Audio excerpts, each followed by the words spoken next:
সে আজ অনেক কালের কথা। তখন বাংলার পল্লী অঞ্চল সমৃদ্ধিশীল ছিল এবং শহর অঞ্চলের এত উন্নতি হয়নি। তখন লোকের অভাব অভিযোগ কম ছিল, কারণ জিনিসপত্র ছিল খুব সস্তা। বাঙালি চাকরির জন্য পাগল হয়ে শহরে ছুটে আসত না। গ্রামের নদী, পুকুর ও শস্যক্ষেত গ্রামবাসীদের অন্ন বস্ত্রের সংস্থান করত। গ্রামের জমিদার ও অবস্থাপন্ন লোকেরা তখন গ্রামেই থাকতেন। পরিবার সকল একান্নবর্তী ছিল এবং পুরুষেরা কেউ কেউ রোজগারের জন্য বিদেশে গেলেও বাকি সকলে গ্রামেই থাকতেন। সেই সময় বাংলার জনসংখ্যা অনেক কম ছিল, সেই জন্য জমি পতিত ও জঙ্গলাকীর্ণ ছিল। গ্রামের আশপাশ নির্জন থাকাতে লোকের মন ডাকাত ও ভূত প্রেতের ভয়ে আচ্ছন্ন ছিল। তখন গঙ্গা ময়রার মতো ভূতের রোজারা বহু রোজগার করতেন। শিকড় বাকড়ে লোকের বিশ্বাস ছিল, অবশ্য তাদের গুণও ছিল যথেষ্ট। সেই কালে আমাদের যশোর জেলার কোন এক বর্ধিষ্ণু গ্রামে শ্রী দেবেন্দ্রনাথ ঘোষ বাস করতেন। গ্রামের নাম ছিল কল্যাণপুর, আর দেবেনবাবু ছিলেন সেই গ্রামের জমিদার। তার দুমহলা চক মিলানো বাড়ি ছিল। বাইরের মহলে ছিল জমিদার বাবুর বৈঠকখানা, নায়েব গোমস্তাদের দপ্তর এবং বাইরের কোনো অতিথি এলে তাদের থাকবার ঘর। বাইরের মহলের পর উঠোন, তারপরেই অন্দর বাড়ি। বাইরের উঠোনের রক থেকে অন্দরমহলে যাবার একটি গলিপথ ছিল, অর্থাৎ বাইরের উঠোনের অন্দরের দিকের রক থেকে সেই গলিপথ দিয়ে অন্দরের উঠোনের রকে যাওয়া যেত। অন্দর বাড়ির মস্ত উঠোন, সেই দিকেই রান্নাবাড়ি, ভাড়ার ঘর, দাসীদের থাকবার ঘর ছিল। অন্দরের দোতলায় দেবেনবাবুর পরিবারবর্গ বাস করতেন। কল্যাণপুরের 10 মাইল উত্তরে উষা গ্রামে দেবেনবাবুর জমিদারি ছিল। এই গ্রামে নায়েব তহসিলদার ছিলেন রামচন্দ্র পাল। তার একটি মাত্র ছেলে নরেন বা নরু। সে এবছর এন্ট্রান্স পরীক্ষা দেবে। টেস্ট পরীক্ষায় উত্তীর্ণ হলে নরেন রামবাবুকে বলল, বাবা, আমাদের বাড়িতে তো মোটে 2টি ঘর। আমার পড়াশোনার বড় অসুবিধে হচ্ছে। ইউনিভার্সিটি পরীক্ষার আগে এই 2 মাস আমি যদি অন্য কোনো স্থানে থেকে পড়তে পারতাম, তাহলে আমি পাস সম্বন্ধে নিশ্চিন্ত হতে পারতাম।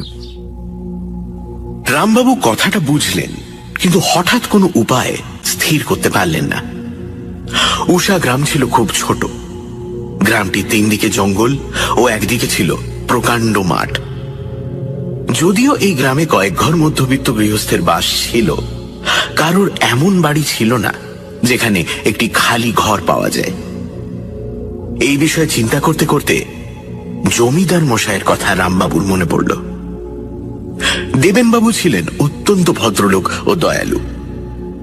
রামবাবু নিশ্চিত জানতেন যে তার ছেলেকে 2 মাসের জন্য স্থান দিতে জমিদার বাবু কখনো আপত্তি করবেন না। তিনি তার ছেলে নরুকে বললেন, বাবা, আমি তোমার থাকবার একটা জায়গা ঠিক করেছি। আজই কল্যাণপুরে গিয়ে বাবুমশাইকে অনুরোধ করব তিনি যেন তোমাকে পরীক্ষার অন্তত 2 মাস তাঁরই বাড়িতে রাখেন। কিন্তু বাবা, একটা কথা বলি, সেই বাড়িতে বাবুমশাইয়ের পরিবারবর্গও বাস করেন। হয়তো তারা তোমার সঙ্গে মেলামেশা করবেন, তুমি কিন্তু বাবা তাদের সঙ্গে একটু সাবধানে কথাবার্তা বলবে। তোমার 18 বছর বয়স হয়েছে, বেশি কিছু বলা তোমাকে বাহুল্য। দেখো বাবা, কেউ যেন আমার নরুর নিন্দে না করতে পারে। নরু বলল, বাবা, তুমি নিশ্চিন্ত থাকো।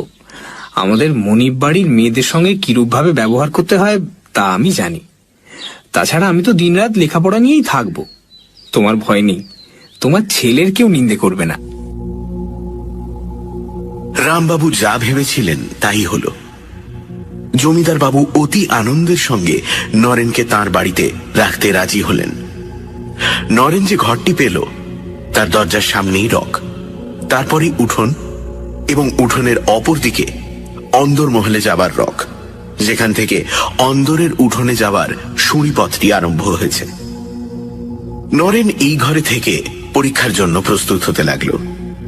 সে অন্দরে গিয়ে খাওয়া দাওয়া করত এবং অতি শীঘ্রই জমিদার গৃহিণী ও তার কন্যাদের স্নেহ আকর্ষণ করে নিল।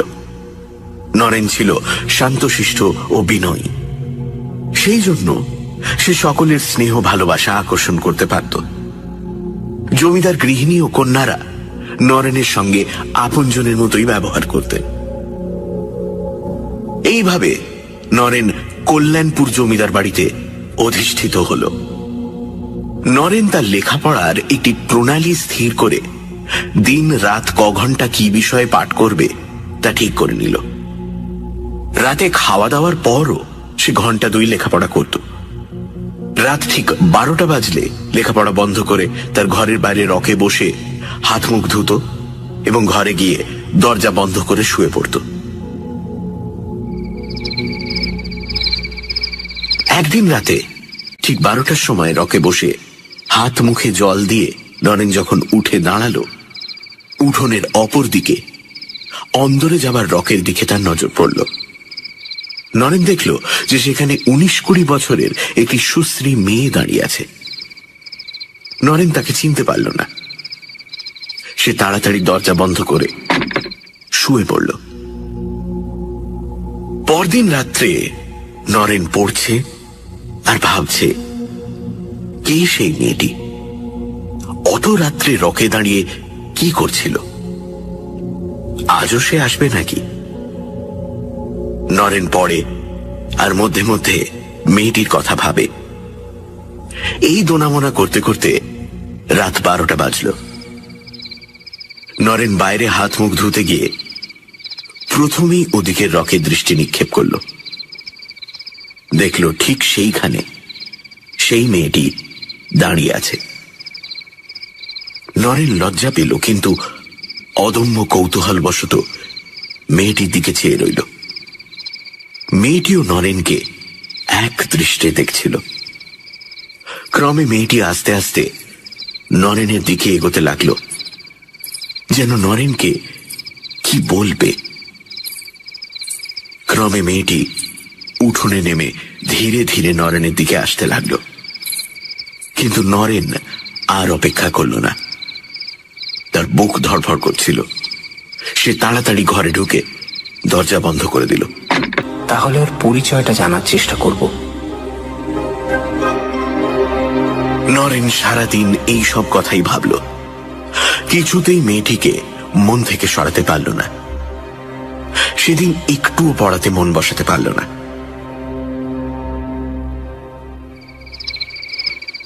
রাত 12টা। নরেন ঘরের বাইরে গিয়ে দেখল মেয়েটি আজ রক থেকে নেমে উঠোনের মধ্যে দাঁড়িয়ে আছে। নরেনকে দেখেই মেয়েটি তার কাছে অগ্রসর হয়ে এলো। আজ আর নরেন তাকে ফেরাতে পারল না। মেয়েটি নরেনকে অতি মিষ্টি স্বরে জিজ্ঞেস করল, তোমাকে আমার বড় ভালো লেগেছে, তাই একটু গল্প করতে এলাম। চলো তোমার ঘরে গিয়ে বসি। মেয়েটির চোখে কি ছিল জানি না, নরেন যেন মন্ত্রমুগ্ধ কিংবা মোহগ্রস্তের মতো হয়ে গেল। কেমন এক অবর্ণনীয় ভাব অনুভব করল। সেটা আনন্দ, ভয়, মোহ না সুখ? নরেনের মন এবং দেহ দুই যেন সবশে রইল না। সে মেয়েটির সঙ্গে সঙ্গে তার ঘরে প্রবেশ করল। তুমি কে? আমি মালতী। তুমি আমায় চেনো না, আজ কদিন তোমায় দেখছি। তোমায় বড় ভালো লেগেছে, তাই তোমার সঙ্গে বন্ধুত্ব করতে এলাম। তুমি রাগ করনি তো? আচ্ছা, তুমি এত রাতে আসো কেন? ঠিক রাত 12টার সময় আমার আসবার সুযোগ হয়। অন্য সময় আমি চেষ্টা করলেও আসতে পারি না। এই সব জিনিস একদিন আমি তোমাকে ভালো করে বুঝিয়ে বলবো। আমি রোজ ঠিক রাত 12টার সময় আসবো ও 2টোর সময় চলে যাব। তোমার কোনো ভয় নেই, আমি তোমার কোনো অনিষ্ট করব না। আমার পরিচয় জানতে চেও না, আমি তোমার বন্ধু। এই কি যথেষ্ট নয়? নরেনের তখন স্বাভাবিক অবস্থা ছিল না। তা নইলে হয়তো সে মেয়েটির পুরো পরিচয় জানবার জন্য পীড়াপিড়ি করত। কিন্তু সে তা করল না। সে মেয়েটির সাথে গল্প করতে লাগল। তার মনে অনির্বচনীয় আনন্দ, যেন কেমন মোহগ্রস্ত ভাব। নরেনের একবারও মনে হল না যে এই ব্যাপারটা সম্পূর্ণ অস্বাভাবিক। এক অপরিচিতা মেয়ে ঠিক রাত 12টার সময় আসে, 1 মিনিট আগে কিংবা পরে আসতে পারে না। এর মানে কি? তার আত্মীয় স্বজনই বা কোথায়? এসব কোনো কথা নরেনের মনে উদয় হল না। সে কেবল তার সঙ্গে কথাবার্তার আনন্দে ডুবে রইল। রাত 2টো বাজতেই মেয়েটি উঠে বলল, আজ যাই, কাল ঠিক 12টায় আসবো। বলে মেয়েটি ঘরের বাইরে চলে গেল। নরেন প্রায় সঙ্গে সঙ্গে বাইরে গিয়ে আর মেয়েটিকে দেখতে পেল না। সারা উঠোন খাঁ খাঁ করছে, আর রকে কোনো জনমনীষী নেই। পরদিন আবার ঠিক রাত 12টার সময় মালতীর আগমন হল। পড়া সেরে ঘরের বাইরে যেতেই দরজার কাছে মালতীকে সে দেখতে পেল। তারপর দুজনে ঘরের ভিতরে এসে গল্পগুজব আরম্ভ করল। এইভাবেই দিন কাটছে। নরেনের লেখাপড়া চুল হয়ে গেছে। নরেন সর্বক্ষণ মেয়েটির কথা ভাবে, এমনই তার আকর্ষণ। সে সারাদিন উদ্গ্রীব হয়ে থাকে কখন রাত 12টা বাজবে। মেয়েটির সঙ্গ উন্মাদকর, এবং রাত 12টা থেকে 2টো পর্যন্ত এই 2 ঘন্টা সুখের স্বপ্নের মতো কেটে যায়। কখনো কখনো নরেন ভাবে, কে এই মেয়েটি, কোথায় থাকে, কার মেয়ে, কেন সে রাত্রি 12টার সময় আসে, কেন 2টোর পরেই চলে যায়? কিছুই বুঝতে পারে না। তাকে জিজ্ঞাসা করলে মালতী কেবল হাসে, বলে, আমার পরিচয় নিয়ে কি হবে? কেন, আমাকে কি পছন্দ করো না? তুমি প্রায়ই জিজ্ঞাসা করো কেনই বা আমি 12টার সময় আসি ও 2টোর সময় চলে যাই। তার কারণটা আজ তোমায় বলি। রাত 12টা থেকে 2টো পর্যন্ত যে ক্ষণ, কেবল সেই সময়টাই আমি তোমার কাছে আসতে পারি। আমার এমন ক্ষমতা নেই যে 12টার আগে আসি কিংবা 2টোর পরেও থাকি। নরেন এইসব কথা শোনে, আর তার মনে কেমন একটা সন্দেহের উদয় হয়। একবার এই কথাও তার মনের মধ্যে উকি ঝুঁকি মারে যে এ কি মানুষ নয়? আরো একটা জিনিস সে লক্ষ্য করল, যে মালতী চলে যাওয়ার পর তার দেহ মনে একটি গভীর অবসাদ আসে। সে মরার মতো ঘুমিয়ে পড়ে ও পরদিন উঠতে অনেক বেলা হয়। সে আরো লক্ষ্য করল যে তার শরীর দিনের পর দিন শুকিয়ে যাচ্ছে। ক্রমে ক্রমে এই কথা তার মনে বদ্ধমূল হল যে মালতীর সঙ্গ তার পক্ষে মঙ্গলজনক নয়। কিন্তু কি করা যায়? কি করে এর হাত থেকে উদ্ধার পাবে? নরেন বেশ বুঝতে পেরেছে যে এটা তার পক্ষে অসম্ভব, এবং এভাবে আর দিন কতক চললেই তার শরীর একেবারে ভেঙে পড়বে। নরেন উপায় ঠাউরাতে লাগলো যে কি করে মালতীর আশা বন্ধ করা যায়। সে ভাবল যে মালতী যখন বলছে যে রাত 12টা থেকে 2টো পর্যন্ত তার আসবার সময়,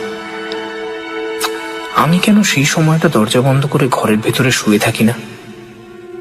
সে দরজা বন্ধ থেকে বুঝতে পারবে যে আমি হয়তো ঘুমিয়ে পড়েছি।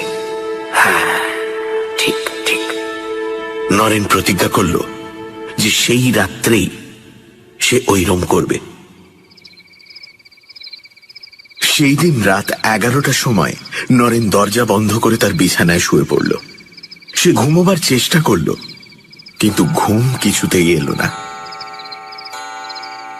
যখন জমিদার বাড়ির ঘড়িতে ঢং ঢং করে 12টা বাজছে, তখন ঘরের মধ্যে খসখস করে কেমন একটা শব্দ হলো। নরেন এতক্ষণ চোখ বুজে পড়েছিল। খসখস শব্দ শুনে নরেন চোখ মেলে দেখল যে মালতী ঘরের ভেতর দরজার কাছে দাঁড়িয়ে আছে। কে তুমি? যদিও এই ব্যাপারে নরেন হতভম্ব হয়ে গেল, কিন্তু আশ্চর্যের কথা এই যে সে মালতীকে দেখে আবার মোহাবিষ্ট হয়ে পড়ল এবং তাড়াতাড়ি উঠে বসে তাকে সাদর সম্ভাষণ জানালো। মালতী হাসি মুখে বলল, হাত যে বড় দরজা বন্ধ করে রেখেছ, ঘুমিয়ে পড়েছিলে বুঝি? আরে না না না, শরীরটা খারাপ লাগছিল তাই বিছানায় শুয়েছিলাম। ইচ্ছে ছিল 12টা বাজলেই বাইরে যাব, কিন্তু তুমি ঘরের ভেতরে এলে কি করে? আমি এক ম্যাজিক জানি। দরজা বন্ধ থাকলেও কি করে ঘরের ভেতর আসতে পারা যায় সে কথা তোমাকে একদিন আমি বুঝিয়ে দেব।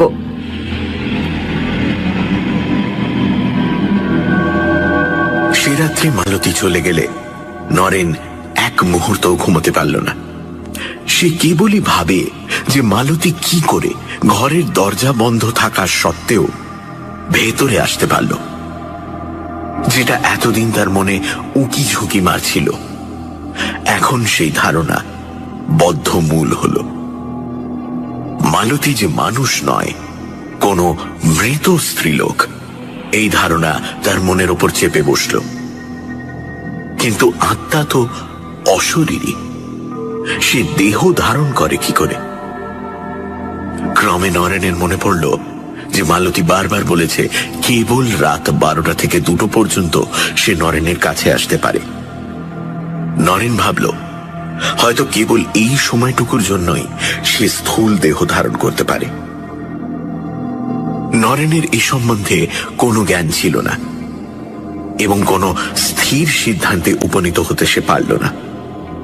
তবে এটা সে স্থির বুঝল যে এইভাবে আর কিছুদিন চললে, পাশ করা দূরে থাকুক, তার প্রাণ সংশয় হবে। এর 2-4 দিনের ভেতরই নরেন কঙ্কাল সার হয়ে পড়ল। ভয় ও প্রেতসঙ্গ তার শরীর আর মনকে দগ্ধ করে দিল।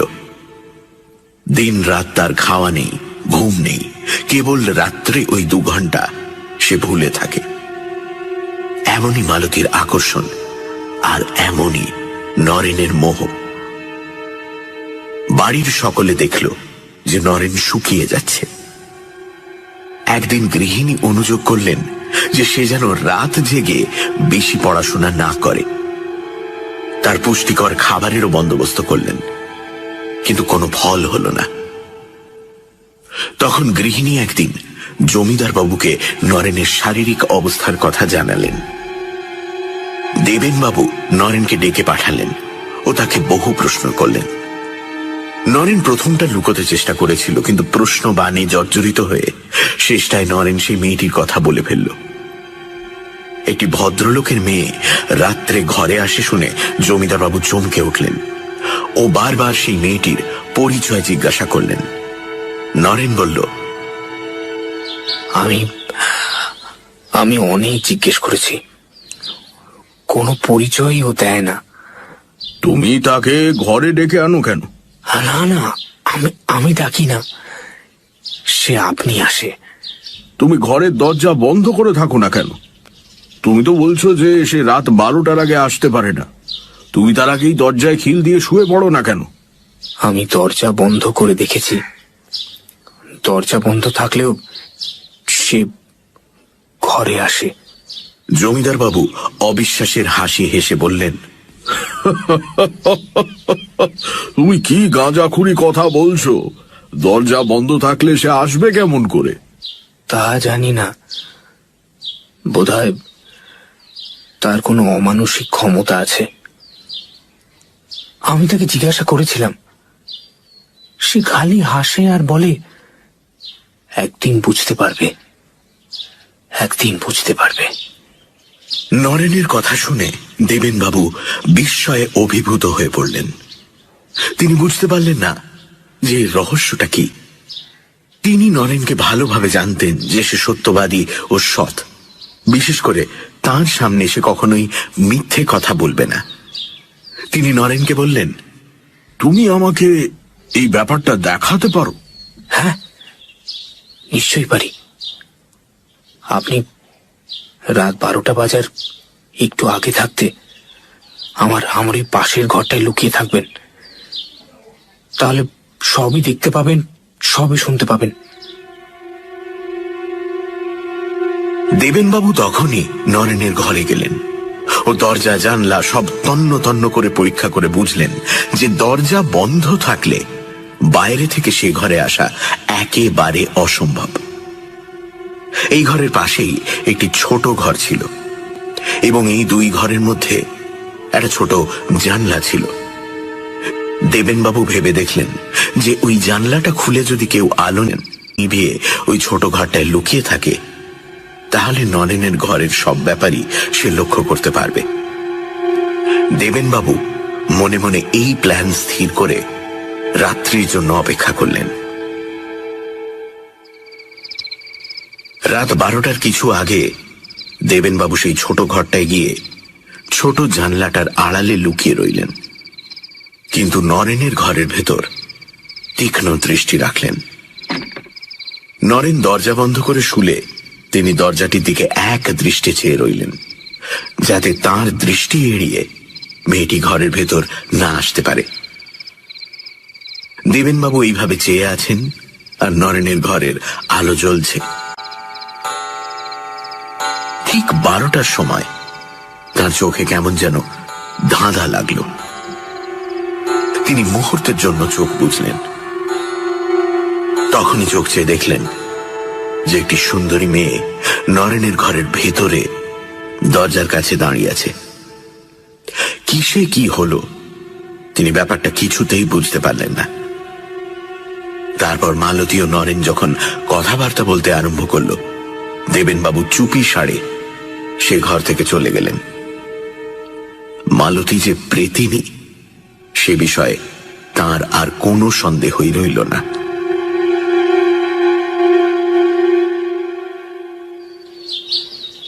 পরদিন সকালেই দেবেনবাবু নরেনের বাবাকে এক জরুরি পত্র লিখে ঘোড়সওয়ার দিয়ে উষা গ্রামে পাঠিয়ে দিলেন। সে পত্রে তিনি লিখলেন, তুমি এখনই এসে নরুকে তোমার গ্রামে ফিরিয়ে নিয়ে যাও, নইলে তার প্রাণ সংশয়। আর নরেনকেও ডেকে বললেন যে তার বাপকে আনতে লোক গিয়েছে, তিনি এলেই যেন তার সঙ্গে নরেন গ্রামে ফিরে যায়। নরেন খুব রাজি, কারণ রাত্রের ওই 2 ঘন্টা ছাড়া নরেন সবশে সাধারণ মানুষের মতোই থাকে। সে বুঝল এর হাত থেকে বাঁচতে গেলে তার পলায়নেই মঙ্গল। সেই দিনই নরেনের বাবা এলেন। নরেনের শরীরের অবস্থা দেখে এবং সব কথা শুনে ভয়ে দুঃখে তিনি পাগলের মতো হয়ে পড়লেন। তিনি কাঁদতে কাঁদতে জমিদার বাবুকে বললেন যে তিনি সেই দিনই নরুকে নিয়ে যাচ্ছেন। দেবেনবাবু বললেন, শুধু নিয়ে গেলে হবে না, একজন ভালো ওঝাকে দিয়ে নরুকে দেখাও। ওকে পেতনিটা যেভাবে পেয়েছে তাতে ছাড়ানো সহজ নয়। রামবাবু বললেন যে তিনি তাই করবেন। সেই দিনই তারা উষা গ্রামে ফিরে গেলেন। নরেনের মা সব কথা শুনে কেঁদে সারা। তিনি বললেন, পরীক্ষা মাথায় থাকুক, ছেলের প্রাণ বাঁচানোটা তো আগে দরকার। নরেনও এত দূর চলে এসে আর বাবা মাকে নিকটে পেয়ে মনে অনেকটা বল পেল। সে ভাবল প্রেতিনীটাকে আর এত দূরে আসতে হবে না। সে সকাল সকাল খেয়ে দিয়ে তার ঘরে শুতে গেল, কিন্তু ঘুম আর আসে না। ক্রমেই রাত হচ্ছে আর নরেন ভাবছে সে কি এখানেও আসবে নাকি। এইভাবে রাত 12টা বাজল আর সঙ্গে সঙ্গে নরেন দেখল যে মালতী ঘরের ভেতরে দাঁড়িয়ে আছে। নরেন ভয় পেল, কিন্তু সেই অদম্য মোহ। সে উঠে মালতীকে সম্ভাষণ করল। মালতী, তুমি যে এখানে চলে এলে, তুমি কি ভাবছো? আমি ভাবছি তুমি এখানে এলে কি করে। আমার শরীরটা খারাপ হয়েছে বলে বাবা আমাকে নিয়ে এসেছেন। তুমি সত্যি বলছো? তোমাকে আমার কাছ থেকে ছাড়াবার চেষ্টা হচ্ছে না তো? সে কিন্তু কেউ পারবে না, তা যত চেষ্টাই না করো। তুমি কি এতদিনেও বুঝতে পারোনি যে আমি কে? তোমাকে আমার খুব ভালো লাগে, আমি কখনো তোমার অনিষ্ট করব না। কিন্তু তুমি যেখানে যাবে আমিও যাব। তুমি যত দিন বেঁচে থাকবে এইভাবে আমি আসব। তোমার মৃত্যুর পর আমরা চিরকাল একসঙ্গে থাকব। মালতীর কথা শুনে নরেনের বুক কেঁপে উঠল। যদিও সে আগেই বুঝেছিল যে মালতী মানুষ নয়, কিন্তু এমন খোলাখুলি ভাবে সে কথা এর আগে কোনোদিন হয়নি। যখন মালতী বলল, কেউ তোমাকে আমার কাছ থেকে ছাড়াতে পারবে না, তখন ভয়ে নরেনের সর্বাঙ্গ শিথিল হয়ে এলো। সে যদিও অন্য দিনের মতো হাসি খুশির ভান করল, কিন্তু ক্ষণে ক্ষণে তার মুখ শুকিয়ে উঠতে লাগলো।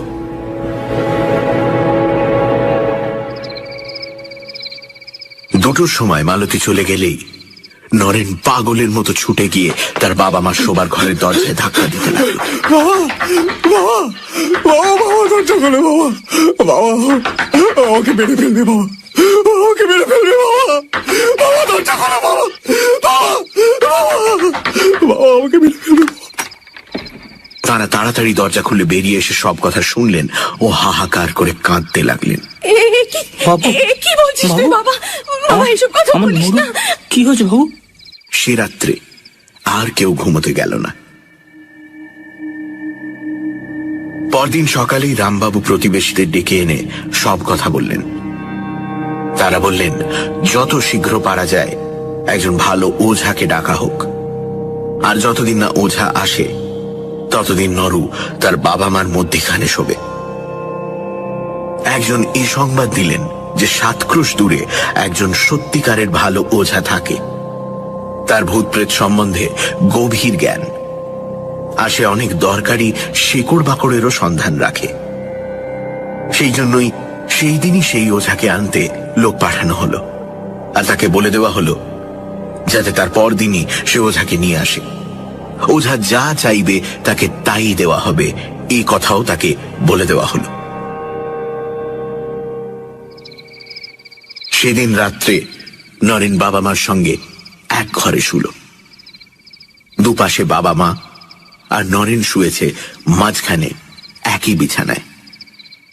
তিনজনেই জেগে আছেন। আতঙ্কে ও দুশ্চিন্তায় কেউ ঘুমোতে পারছেন না।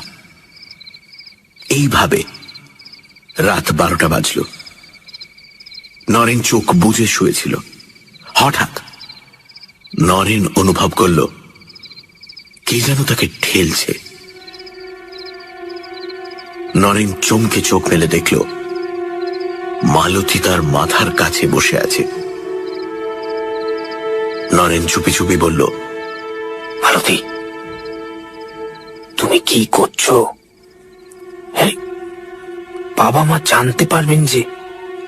মালতী, তোমার সে ভয় নেই, ওরা কিচ্ছু জানতে পারবে না। নরেন উঠে দেখল যে তার বাবা মা মরার মতো পড়ে আছেন। তারা তখন পাশের ঘরে গেল।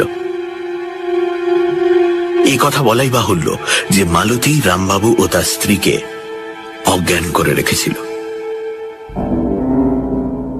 পরদিন সব কথা শুনে নরেনের বাবা মা পাগলের মতো বুক চাপড়াতে লাগলেন। নরেনও বুঝল যে আর তার নিস্তার নেই। আতঙ্কে ও দুশ্চিন্তায় তার শরীরের আর কিছু নেই। দেহ কঙ্কালসার, সব সময় বুক ধড়ফড় করে, মাথা ঘোরে, বহু কষ্টে হাঁটে, এমনকি বসে থাকতেও কষ্ট হয়। সব সময় শুয়ে থাকতে ইচ্ছে করে। সে ভাবছে এই অবস্থার চেয়ে মরে যাওয়াও ভালো। গ্রামের লোকেরাও দুঃখিত। সকলের শেষ আশা সেই ওঝা, যদি সে কিছু করতে পারে। সেদিন বিকেলে ওঝার আগমন হলো। সে ধীরভাবে আগাগোড়া সব কথা শুনে নরেনের শরীরের অবস্থা দেখল। ওঝা বলল যে সে একবার সমস্ত ব্যাপারটা নির্জনে ভেবে দেখবে যে এর কোনো উপায় আছে কিনা। সে স্পষ্টই বলল যে মেয়েটা যেভাবে নরেনকে গ্রাস করে বসে আছে তাতে তাকে ছাড়ানো খুব শক্ত। এই বলে ওঝা এক নির্জন গাছতলায় গিয়ে বসল। ঘন্টা 2 বাদে সে ফিরে এসে বলল যে একটা উপায় সে বার করেছে, কিন্তু খুব বিপজ্জনক উপায়। সে রামবাবুকে তার আত্মীয় স্বজন এবং প্রবীণ প্রতিবেশীদের ডেকে আনতে বলল। ওঝা তাঁদের সামনে তার কথা বলবে এবং যদি সকলের মত হয় তাহলে নরেনের ব্যাপারের ভার নেবে। ওঝার কথা মতোই তখনই আত্মীয় স্বজন এবং প্রতিবেশীদের ডাকা হলো। তারা সকলেই রামবাবুর হিতৈষী এবং নরুর মিষ্ট স্বভাবের জন্য তাকে ভালোবাসেন। তারা সকলেই ওঝাকে বিশেষ অনুরোধ জানালেন যে উপায়ই হোক নরুকে যেন এই ভীষণ বিপদ থেকে রক্ষা করা হয়। ওঝা তাদের বলল, আপনারা তো নরেনবাবুর অবস্থা দেখছেন। এইভাবে চললে 1 মাসের মধ্যে ওর মৃত্যু নিশ্চিত। কেবল একটি মাত্র উপায় আছে যাতে ওকে বাঁচানো যায়, কিন্তু সেই উপায়ের আরেকটি দিক আছে, সেটাও আপনারা ভেবে দেখুন। আমার মতলব যদি সফল হয় তাহলে চিরকালের জন্য নরেনবাবু প্রেতিনীর হাত থেকে উদ্ধার পাবেন, কিন্তু যদি অকৃতকার্য হই তাহলে এক্ষুনি ওর প্রাণ যাবে। এখন আপনাদের ভেবে দেখতে হবে যে আপনারা 1 মাসের মধ্যে নরেনবাবুর নিশ্চিত মৃত্যু চান নাকি তাকে চিরতরে বিপদ মুক্ত করতে চান, যদিও এতে আজই ওর প্রাণ যেতে পারে। আপনারা বেশ করে ভেবে আমায় জবাব দিন। রামবাবুর স্ত্রী দরজার আড়ালে বসে শুনছিলেন। তিনি কেঁদে উঠলেন ও অস্ফুট স্বরে বললেন, না না বাপরে, যাতে আজই আমার ছেলের প্রাণ যেতে পারে তাতে আমি কখনোই মত দেব না। রামবাবু দ্বিধার মধ্যে পড়ে গেছেন, কিন্তু তিনি পুরুষ মানুষ। তিনি ওঝার কথাটি ভালো করে বিবেচনা করতে লাগলেন। একজন বৃদ্ধ প্রতিবেশী ওঝাকে অনুরোধ করলেন সে যাতে তার সমস্ত মতলবটা ভেঙে বলে। আমি বলবো না তো, আমি কাউকে কিছুই জানতে দেব না। আমি শুধু নরেন বাবুকে যা যা করতে হবে বুঝিয়ে দেব। তবে এই সম্বন্ধে আনুষঙ্গিক ব্যাপারও কিছু আছে, তা কিন্তু আপনাদের করে দিতে হবে। এরূপ জীবন মরণের কথায় বাপ মার মতি স্থির করা খুব শক্ত। তারা একবার এদিকে ভাবেন, একবার ওদিকে। প্রতিবেশীরা তখন তাদের বোঝাতে লাগলেন, তোমরা কি চাও না যে নরেন সুস্থ শরীরে সুস্থ মনে স্বাভাবিকভাবে বেঁচে থাক? দিন কতকের মধ্যে ওর প্রাণ তো যাবেই। এরম ভাবে দিন কতক বেশি বেঁচে থেকে লাভ কি? আমাদের মত হচ্ছে ওঝার কথা মতো চলা। যখন আর কোনো উপায় নেই তখন এই উপায়ই আমাদের নিতে হবে। যদিও কথাটা তারা বুঝলেন, তবুও মা বাপের মন। রামবাবু আর তার স্ত্রী দোনামোনা করতে লাগলেন। যে কাজে আজই ছেলের মৃত্যু হতে পারে কেমন করে তারা তাতে মত দেন। কিন্তু নরেনই এ সমস্যার সমাধান করে দিল। নরেন বলল যে তার বর্তমান অবস্থায় সে একদিনও বেঁচে থাকতে চায় না। সে ওঝাকে পরিষ্কার বলল, আপনি আমাকে বাঁচাতে পারেন তো ভালো, নয়তো আজই আমার জীবন শেষ করে দিন। আমি এ নরক যন্ত্রণা আর একটা দিনও সহ্য করতে পারছি না। আমি পারছি না। তোমরা তোমরা কিছু করো, মানা করো। এইসব কেন বলছে আমার ছেলে? নরেনের বাবা মা কাঁদতে লাগলেন আর আত্মীয় স্বজনরা বোঝাতে লাগলেন। বাবা গো, শেষে সর্বসম্মতিক্রমে স্থির হল যে ওঝার উপর সম্পূর্ণ ব্যাপারটা ছেড়ে দেওয়া হোক। সে বলল, আজ তো সন্ধে হয়ে গেছে, আজ আর কিছু হবে না। আর একটা রাত্রি নরেনবাবু এইভাবেই থাকুন। কাল আমি এ ব্যাপারে একটা হেস্ত নেস্ত করব। তবে এখানে হবে না, যেখানে নরেনবাবুর সঙ্গে তার প্রথম দেখা হয়েছিল সেইখানে যেতে হবে। শেষকালে স্থির হল ওঝা ও নরেন রামবাবুর সঙ্গে পরদিন সকালে কল্যাণপুরে জমিদারের বাড়িতে যাবে। সে রাত্রে মালতী নরেনকে বলল, তোমায় আগেও বলেছি, এখনো বলছি, যে কেউ তোমাকে আমার হাত থেকে কেড়ে নিতে পারবে না। আমি কখনো তোমার কোনো অনিষ্ট করব না। তুমি আগে যেখানে ছিলে সেখানে ফিরে যাও। আমার এখানে আসতে কিছু কষ্ট হয়। বেশ, তাই হবে। কালই আমি কল্যাণপুর ফিরে যাব। পরদিন কল্যাণপুরের জমিদার বাড়িতে রামবাবু, নরেন ও ওঝা উপস্থিত হল। ওঝা দেবেনবাবুকে বিষয়টা বুঝিয়ে দিল এবং বলল, আপনাকে কিছু সাহায্য করতে হবে আমার। দেবেনবাবু খুব আগ্রহের সঙ্গে সব কথা শুনলেন আর বললেন, তুমি যা চাও করব। নরু আমার ছেলের মতো। তাছাড়া মনুষ্যত্বের দিক দিয়েও এই পৈশাচিক ব্যাপারে যাতে অবসান হয় তাতে আমি সর্বপ্রকার সাহায্য করতে বাধ্য। না না, আপনাকে বেশি কিছু করতে হবে না। আপনি শুধু নরেনের ঘরটি খুব ভালো করে সাজিয়ে দিন। ঘরটি ঝেড়ে মুছে তক্তপোষ সরিয়ে সেখানে একটি খাট পেতে দিন। আর ঘরটি আর বিছানাটি নানা রকম ফুল ও মালায় সজ্জিত করুন তো। সব বন্দোবস্ত কিন্তু সন্ধ্যের মধ্যেই শেষ করতে হবে। এতে আর কষ্ট কি, সন্ধ্যের মধ্যেই এই বন্দোবস্ত হয়ে যাবে। রাত 10টার সময় ওঝা নরেনকে নিয়ে সেই ঘরে ঢুকে দরজা বন্ধ করে দিল।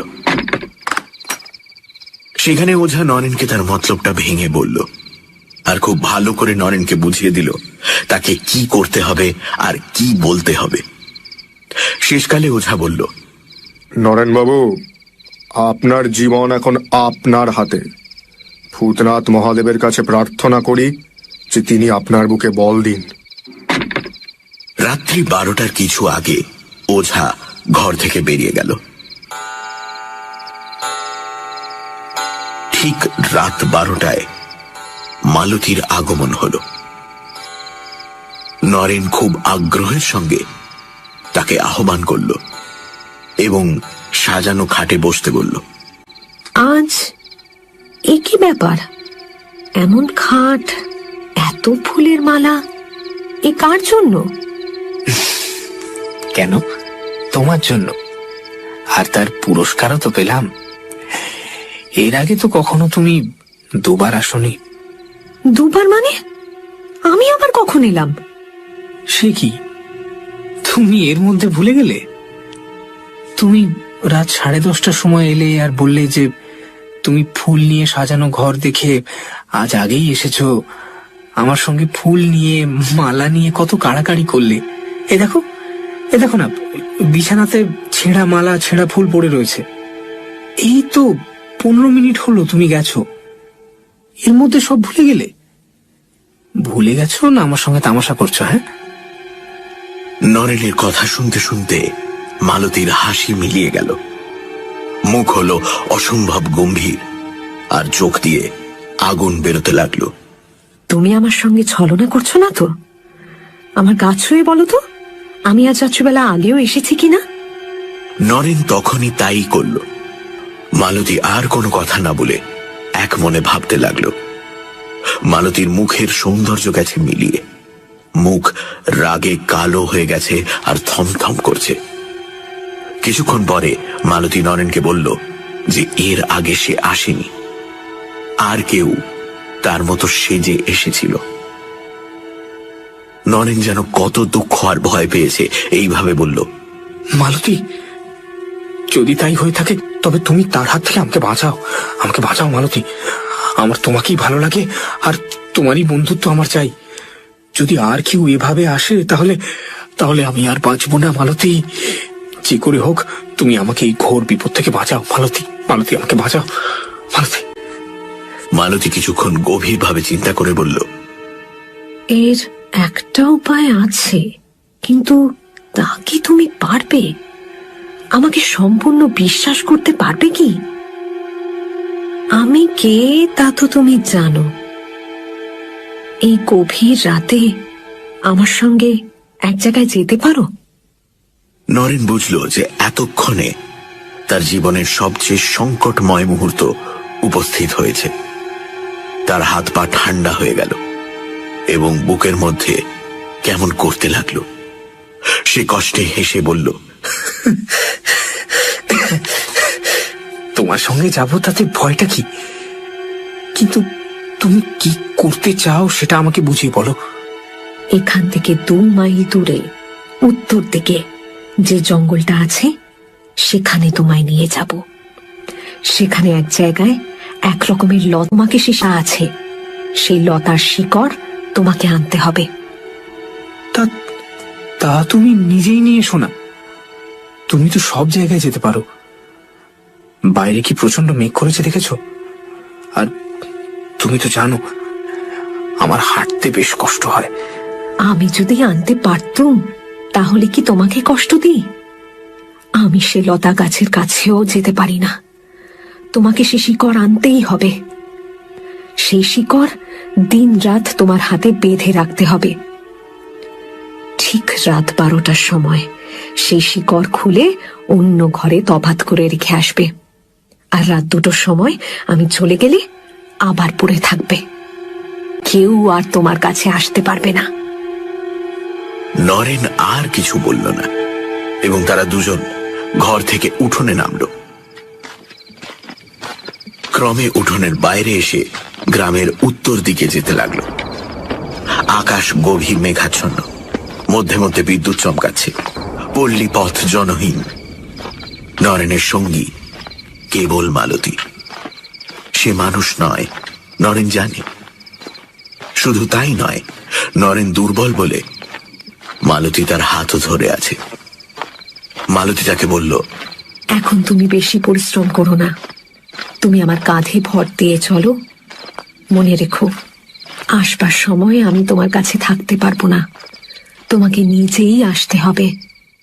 এইভাবে তারা দুজনে যাচ্ছে। গ্রাম্য পথ ছেড়ে তারা ধান ক্ষেতের দিকে গেল এবং সরু আলের ওপর দিয়ে যেতে লাগলো। গভীর অন্ধকারের মধ্যে মধ্যে বিদ্যুতের আলোতে নরেন পথ দেখতে পাচ্ছে। অন্য সময় সম্পূর্ণ মালতীর ওপর নির্ভর। ক্রমে তারা নদীর ধারে পৌঁছল। সামনেই শ্মশান, যার নাম কালা পেড়ের দেয়াড়। কটি তেঁতুল গাছ দৈত্যের মতো দাঁড়িয়ে রয়েছে। নির্জন স্থান।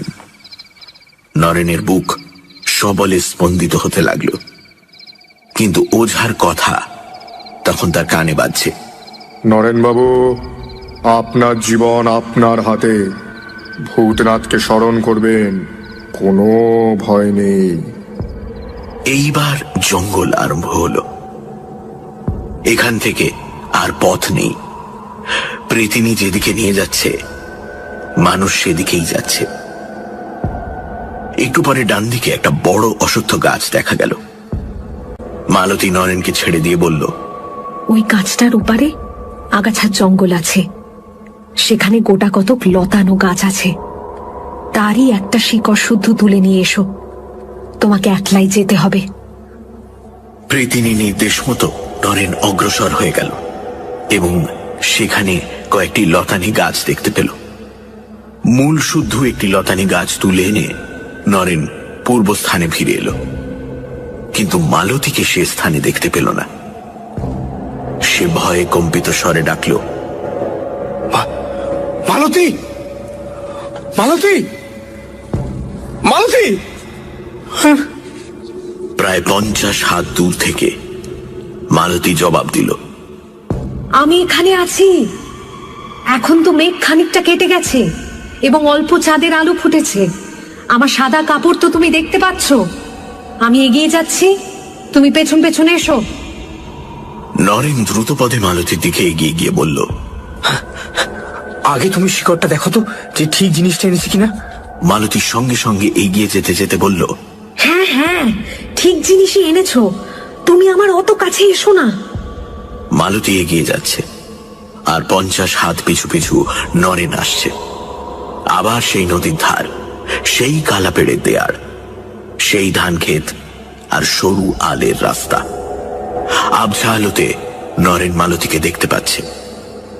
ক্রমে গ্রাম্য পথে এসে পৌঁছল এবং অবশেষে বাড়ি। তুমি শিকড়টা অন্য ঘরে রেখে এসো, এখনো 2টো বাজতে আধ ঘন্টা দেরি আছে। নরেনের ওঝার কথা মনে হলো। পরিত্রাণের উপায় পেলে তা এক মুহূর্তের জন্য ত্যাগ করবে না। তাই নরেন মালতীকে বলল, মালতী, মালতী, আজ আমি বড় ক্লান্ত। এখনই শিকড়।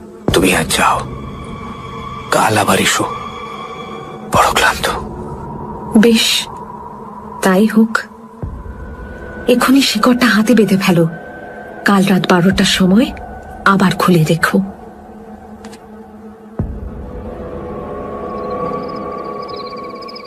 নরেন বাড়িতে পৌঁছেই জমিদার বাবুর বৈঠকখানা ঘরে গেল। সেখানে ওঝা, দেবেনবাবু ও তার বাবা গভীর দুশ্চিন্তায় আচ্ছন্ন হয়ে বসেছিলেন।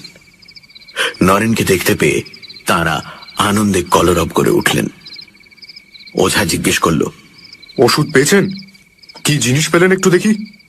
নরেন শিকড় শুদ্ধ লতাটি ওঝাকে দিল, আর মালতী তাকে যা যা বলেছিল তাও বলল। ওঝা বলল, আর ভয় নেই। জয় ভগবান, জয় মহাদেব, জয় ভগবান। সেই রাত্রেই এক বালার ভেতর সেই শিকড় নরেনের বাহুতে মক্ষম করে বেঁধে দেওয়া হলো। সে এমন বজ্র বাঁধন যে নরেন নিজে হাজার চেষ্টা করলেও অন্যের সাহায্য ছাড়া সে বালা খুলতে পারবে না। এই বালা ওঝাই সঙ্গে এনেছিল এবং এর গঠনও একটু বিশেষ রকমের। নরেনকে বালা পরিয়ে দিয়ে ওঝা বলল, এখন দিন কতক রাতে ও কিন্তু রোজ আসবে এবং অনুনয়, বিনয়, এমনকি ভয় প্রদর্শনও করতে পারে। কিন্তু আপনার কোনো ভয় নেই। এই বালাই এখন আপনার ইষ্ট কবচ। সে যাই বলুক আর যাই করুক, আপনি প্রাণ আনতেও এই পালাটা খুলবেন না। ওঝা যা বলেছিল তাই হলো। নরেন পরদিন রাত্রে দরজা বন্ধ করে ঘরে শুয়েছে, আর মালতী ঘরের বাইরে থেকে শিকড়টি খুলে ফেলবার জন্য অনুনয় বিনয় করছে। নরেন, কি হলো? দরজা খুলছো না কেন? শিকড়টা খুলে রাখুনি কেন? নরেন, আমি ভেতরে আসতে দাও। কি হলো? তোমার সঙ্গে তো সব কথা হয়েই গেছিল। তুমি দরজা খুলবে না তো? তুমি আমার কথা শুনবে না তো? আজ আর সে বন্ধ দরজার ভেতর দিয়ে ঘরে আসতে পারল না। নরেন মালতীর কথার কোনো জবাব দিল না। প্রথম 2-3 রাত্রি অনুনয় বিনয় ও তারপর ভয়ে প্রদর্শন। আমার কথা না শুনলে আমি তোমার প্রাণ নেব, কেউ তোমায় বাঁচাতে পারবে না। কিন্তু নরেন নিরুত্তর। এই উপদ্রব 8-10 দিন চলেছিল। কি ভেবেছিস ও শিকড় পরে তুই আমার থেকে দূরে চলে যাবি?